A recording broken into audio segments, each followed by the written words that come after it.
የምናስበው በዚህ ሰዓት ላይ ቆመን ስናይ ይሄን ስነ ስርዓት የተከተሉ ያሉ ሰዎች በዚህ ሰዓት ላይ እስራኤላውያን ስለሆኑ እነዚህ እስራኤላውያኖች ናቸው ጁሾች ማን ነው ብሉይ ኪዳን ላይ ሜንሽን የተደረጉ ሰዎች ናቸው ብለን የተከተልናቸው። በሌላ በኩል ደግሞ ምንገር ነገር መጽሐፍ ቅዱስ ሲጻፍ ኦብቪየስሊ ከቁርአን ይቀድም ነበር ሂስቶሪካሊ which is more refer ለማድረግ ከተፈለገ የኔ ነው ስሙ ነው ይቀጥላል ልውል እባላለሁ ነው ይሁን እሺ አንዴ አሁን ወደ ቀጣይ እንሄዳለን። አሁን እዚህ ጋር ባጭሩ ያንተ ሐሳብ ገብቶኝ ክርስቲያን ናቸው እንዳንል ክርስትና የሚባለው ራሱ የመጣው ከክርስቶስ በኋላ ነው ብለናል አይደል? yes obviously yeah አይሁድ የምንለው ምንድነው ከአስርቱ ትእዛዛት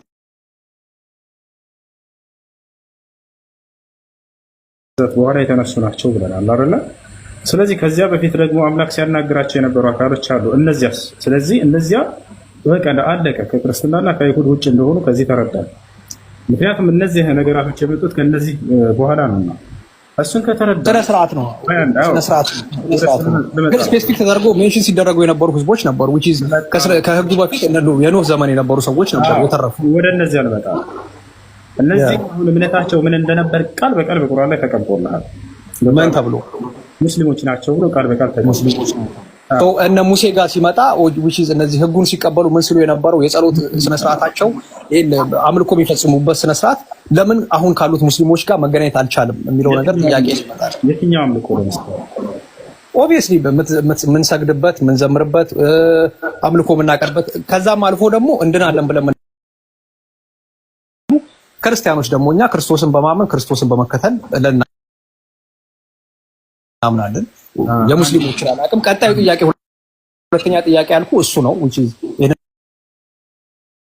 ነው መጠይቅ ግን ይሄኛው አሁን የእስልምና መሰረቶች ለምሳሌ ሙስሊም ለመሆናቸው ማረጋገጫ በሁለት መንገድ ማረጋገጥ ይችላል።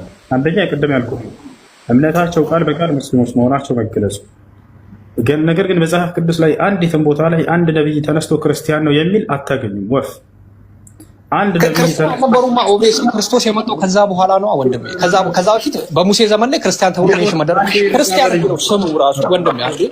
ክርስቲያን የሚለው ስሙ ራሱ ክርስቶስ ከሚለው ነው። ኦብቪየስሊ ክርስቶስ ከሚለው ስሙ ነው። አንዴ ጠርጋ ቀስ ነገር ግን